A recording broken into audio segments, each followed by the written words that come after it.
நான் யாருக்கு எந்த விதத்தையும் நினச்சது கூட இல்லையே, அப்புறம் என் வாழ்க்கை இப்படி இருக்கு அப்படின்னு நினைக்கிறீங்களா நீங்கள்? சரி, கொஞ்ச நேரத்துக்கு உங்கள் கவலைகளை தயவு செஞ்சு தள்ளி வச்சுருங்க. உங்களை சுற்றி நடக்கிற விஷயங்களை கூர்மையாக கவனித்து பாருங்கள். அடுத்தவங்க பிரச்சனைகளை சரி கொடுங்க. உங்கள் பிரச்சனைகள் ஒன்றுமே இல்லைன்னு தோணும். அவனுக்கு என்ன நல்லா படிச்சிருக்கான், கை நிறைய சம்பாதிக்கிறான், நல்லபடியாக திருமணம் பண்ணிக்கிட்டான், குழந்தை குட்டிங்கன்னு சந்தோஷமாக இருக்கிறான் பாரு. இப்படியெல்லாம் மற்றவங்க வாழ்க்கையோட ஒப்பிட்டு பார்க்கறது எப்போ நிறுத்த போகிறீங்க? சரி, மற்றவங்க கஷ்டங்களை ஒப்பிட்டு பார்ப்பீங்களா? அப்படி பார்த்தீங்கன்னா உங்கள் வாழ்க்கை எவ்வளவோ பரவாயில்லன்னு தோணும். கண்டிப்பாக சொல்கிறேன், இந்த வாழ்க்கை உங்களுக்கு பிடிச்ச மாதிரி ஒரு நாள் மாறும். நீங்கள் நிறைய சிரிக்க போகிறீங்க, நிறைய சந்தோஷமாகவும் இருக்க போகிறீங்க.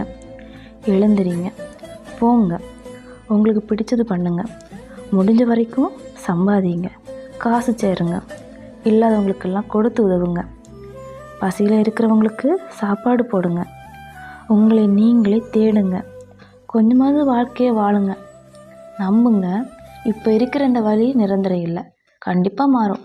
தைரியமாக இருங்க.